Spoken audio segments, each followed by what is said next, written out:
Hello, this is a normal distribution question. It's from October 2020 paper, and I'm going to show you how you can get full marks on this question. So you have a health center that claims that the time a doctor spends with a patient can be modeled by a normal distribution. The mean is 10 minutes and standard deviation is 4. So we have time, I'm going to call it x, is a normal distribution, the mean is 10, and the standard deviation 4, so is this normal distribution. And they, using this model, find the probability that the time spent with a randomly selected patient is more than 15 minutes. This is 1 mark, and this is because it's an UK paper. If this is an international paper, you will have 2 or 3 marks in a question like this because you have to standardize your normal distribution and use the tables instead of the calculator. But as an UK paper, you can just put that in the calculator. So we are looking at the probability of x being greater than 15. So straight away in the calculator, you go to the normal CD, cumulative distribution. The mean is 10, standard deviation is 4. Not 4 square, remember we put the standard deviation. Lower value is 15, and the upper must be a very, very large number. So you can put 9 times 10 to the power of 23, something like that. So as big as you can. This is going to be just 0.1056 to 4 significant figures. So this is 1 mark. This is the first mark of this question. Then some patients complain that the mean time the doctor spent with the patient is more than 10 minutes.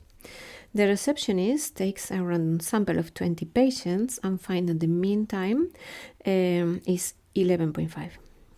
We have now a hypothesis testing. So they say, citing use hypothesis clearly and using 5% significant level, test whether or not there is evidence to support the patient complaint. So the patient complaint is that the time is more than 10 minutes. So remember when we do our hypothesis testing, so for B, we are going to do H0 is always with the equal. So the second one is that could be greater, smaller, or different, but this one is with the equal.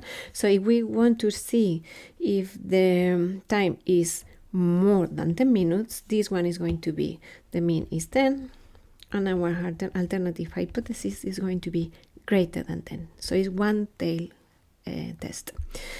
The mean, when we have a normal distribution and we have to do hypothesis testing, remember that the mean is going to have a distribution. So the mean of our variable is going to be a normal again. The mean is 10, but the standard deviation is going to be 4 divided by, so this is going to be the variance. So 4 squared divided by n, and n, there are 20 patients, so n is going to be 20. Don't forget divide by this 20, because it's quite common forget. So our normal distribution is, we are not talking about x, that's not we are going to do the hypothesis test about, we are going to do the test about the mean. So we have to remember this distribution. So what we need to know is the probability of the mean being greater than, so the same than here, we are in the upper tail, so greater than, the value, the observed value, which is 11.5, if this probability is smaller than our significant level, or level of significant, which is 5% in this question. So we have to check what is that probability. So we go to the calculator and we find the probability of x being greater than 11.5 with this normal distribution. If you go to the calculator with that, you find that that probability is 0.04677, something like that, which is smaller than 0.05. So in this case, you are going to reject H0 because this value is significant. So you have to say something like significant. So we have to reject H0 and accept the alternative,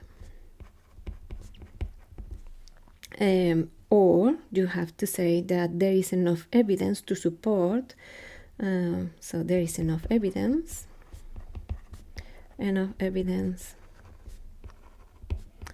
to support the patient's claim, something like that. So remember, when you pay patient's claim, remember when you do hypothesis testing, you always have 1 mark. So in this case, you have 4 marks, right? So the first mark always is for writing the hypothesis testing correctly. Then the other one is going to be to use this normal distribution. Then the other one is to find this probability and compare it with the level of significance. And the last one is for your conclusion. So you have to decide if you reject or you accept 8-0 and give some context of the question. So what does it mean? What that means that I'm rejecting 8-0 in this question, right? So these are your 4 marks here. Then the health center also claims that the time a dentist spent with a patient during a routine appointment, T minutes, is again a normal distribution, but is 3.5. Using this model, find the probability that a routine appointment with the dentist take less than 2 minutes. So now we have another variable. So for C, we have T is normal.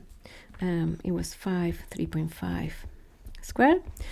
And we need to know, so the first one is asking us what's the probability that this time is smaller than 2 minutes, I think?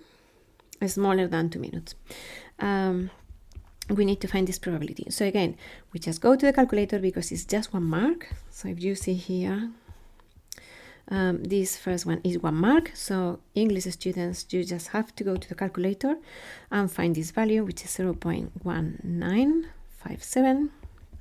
And this is 1 mark. Again, if you are an international student, you have to standardize and use the tables, and it will be more than 1 mark.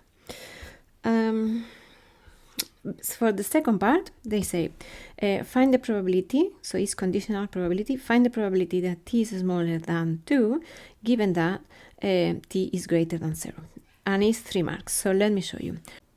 So the probability of t being smaller than 2, given that t is positive, is conditional probability. So remember, on the top, we have the probability of the intersection.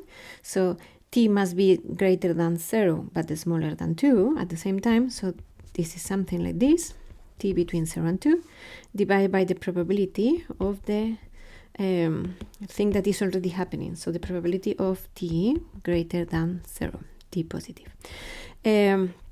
You just have to go to the calculator, find this probability between 2 and 0 with this normal distribution, and that value is, I can tell you, is 0.1191. And then you look for the probability of t being greater than 0, which is 0.923, I think, 923, and this is 0.1290.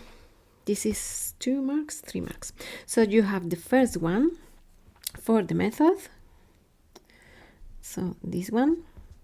Second one for substituting both values correct. And the last one is just for the answer.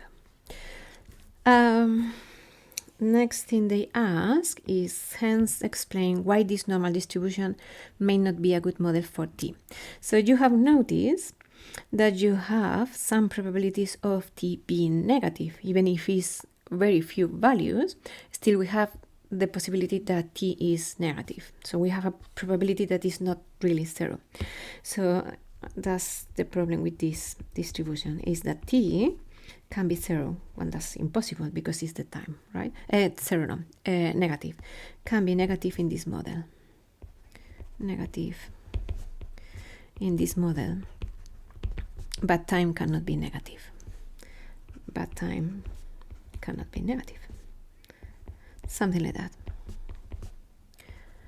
And this is 1 mark. So the next thing, is this one.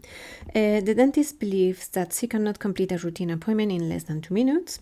So she suggests that the health center should use a refined model, only including values that are greater than 2 minutes. Find the median time for a routine appointment using this new model, giving your answer correct to 1 decimal place. You know that the median is the value where I have half of the data below that value, right? Or if you think of a normal distribution, is the point where I have half of the area on the left side. So we can write something like this is D, this is D. D, we can say for D that the probability of T being, I'm going to call my median Q2, for example. This has to be 0.5. So the probability of the values being below my median is going to be 0.5. So given, wait a minute, because they say given that the time is greater than 2, right? So I have not all the values.